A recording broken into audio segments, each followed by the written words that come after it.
Hi, Philip, Sarah from the upcoming So Lovely to Meet You. Hope you're not too cold. No, I'm just wet. I'm fine.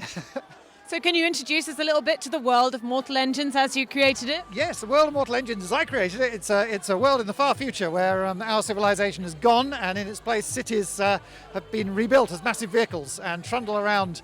And the reason they trundle around is so that they can catch and pull apart smaller cities, which they use for raw materials and things. And the smaller cities are chasing little towns, and the towns are chasing little villages. It's a whole food chain kind of thing. And now that I talk about it, it sounds kind of silly. I never really thought of it that way before. But it's a sort of a jokey cartoon idea. And as a writer, it's a great challenge to kind of take a stupid idea like that and try and make it plausible by piling on detail and emotion and stuff. So that's the whole point of Mortal Engines, really. It's to create this very weird and whimsical future world, and then put characters to work in it and let them find their way through it.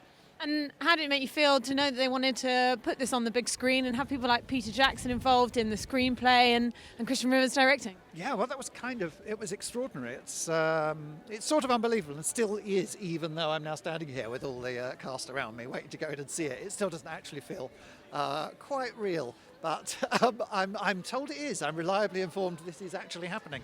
So yeah, it's a very strange feeling. It's when you come up with the story, it's kind of just in your head, and writing it on page, that's your way of getting it out of your head and into a few other people's heads. And now, with a bit of luck, it's going to be in millions and millions of people's heads. So yeah, it's beyond anything I imagined. Yeah. And it must be such an ambitious thing to try and put into a film. So there's a lot of CGI involved, but also some incredible actors in the cast. So how did you think it did translate once you finally saw it?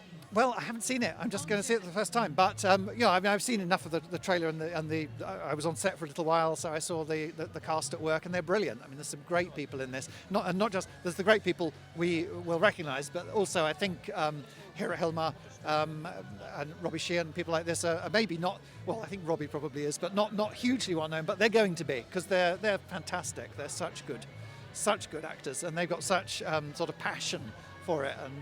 And I think a moving city sounds a strange idea to people, but I think they can sell it. I think they have that kind of conviction in their performances that's going to put it across. And what do you think the film has to say, if it's got any messages at all?